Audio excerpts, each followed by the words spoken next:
Correction de l'atelier de professionnalisation, le nombre mystère, partie 2. Alors, deux améliorations sont proposées. Nous allons les mettre en œuvre. La première est de demander à l'utilisateur si l'utilisateur veut refaire une partie.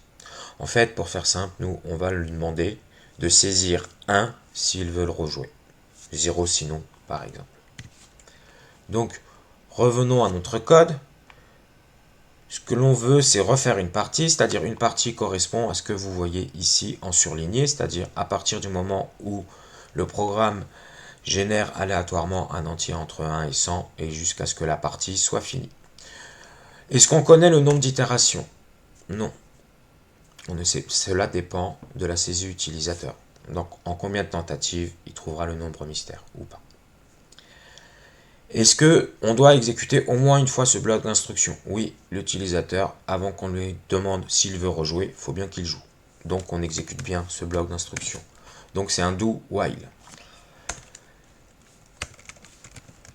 Notre condition ici, donc on va demander à l'utilisateur s'il veut rejouer.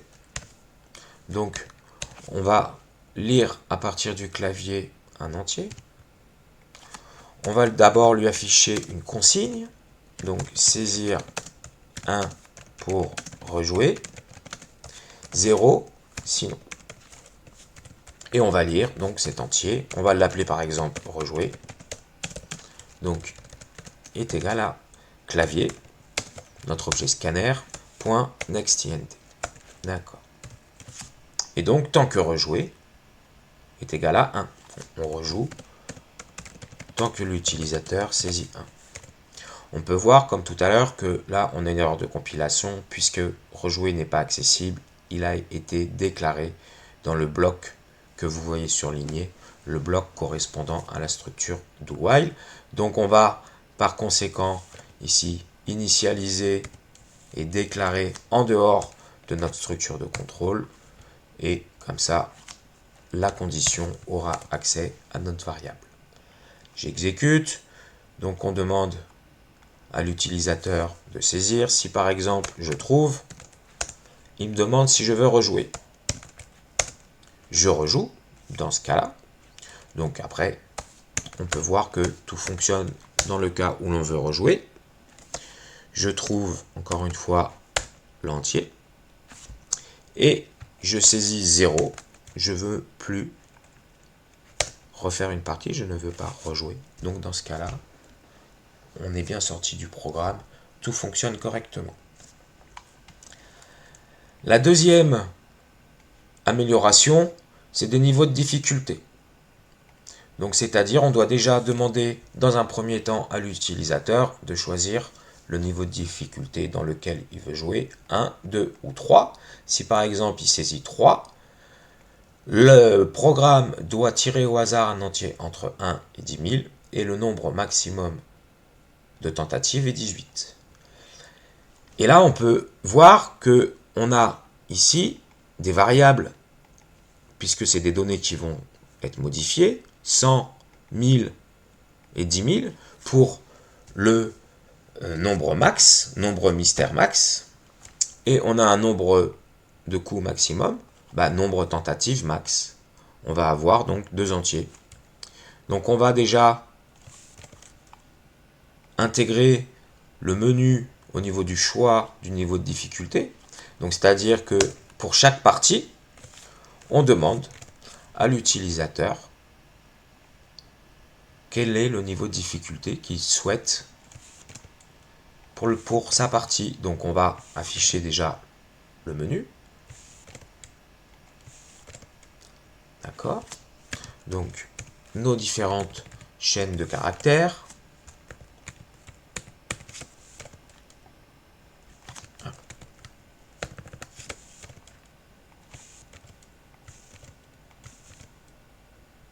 D'accord. Là, tac, moins 1, et il va pas. Pourquoi? D'accord. On remet les bonnes indentations, et il nous fait quoi, lui? Ah oui, il y a... Et lui, on va fermer la chaîne de caractères et on est OK. Et on doit donc dans ce cas-là lire le niveau de difficulté. Donc on va lire l'entier à partir du clavier. D'accord. Maintenant, si le niveau de difficulté est égal à 1, donc si niveau est égal à 1, dans ce cas-là, on va avoir la variable nombre mystère max 100 et nombre tentative max 6. Donc on a besoin de deux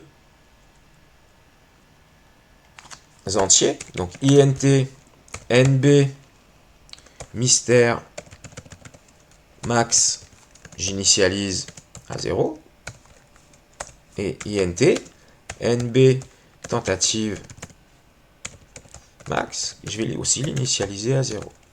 Dans ce cas-là, on a mystère max qui est égal à 100 dans le niveau 1 et nb tentative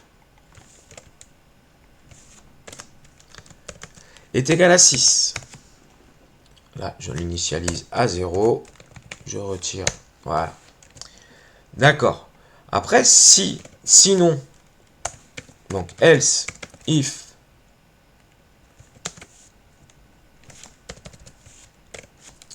le niveau est à 2.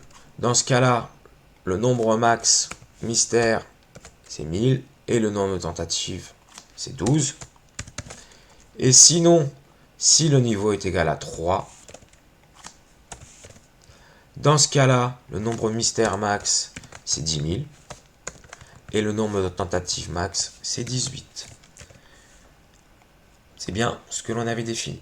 D'accord. Maintenant, nombre mystère max.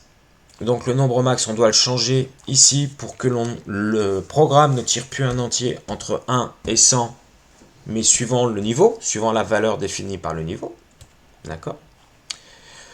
Et le nombre tentative max, lui, va simplement ici, dans la condition de notre structure itérative d'une partie qui représente une tentative de l'utilisateur. Maintenant, c'est plus 6, mais dépend de la valeur de notre variable nb tentative max.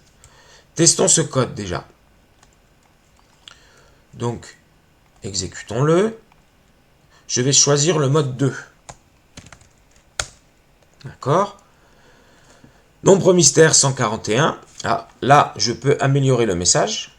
Maintenant, ce sera plus entre 1 et 100, mais entre 1 et ici, je vais concaténer avec, par conséquent, nombre max. Pas ici, pardon. Mais quand on demande à l'utilisateur, c'est-à-dire ici,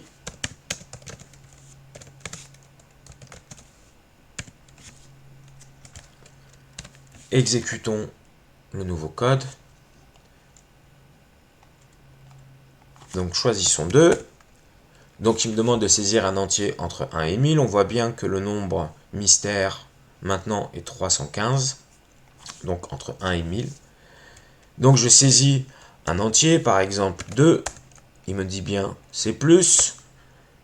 555. Il me dit c'est moins. 315. J'ai trouvé le nombre mystère. Est-ce que je vais rejouer? Oui. Je saisis 2. On va vérifier ce que j'ai bien. 12 tentatives. 1, 2, 3, 4, 5, 6, 7, 8, 9, 10, 11, 12. Et j'ai perdu. Donc, c'est correct. Il faudrait bien entendu faire des tests complémentaires. Mais pour la démonstration, on va s'arrêter là.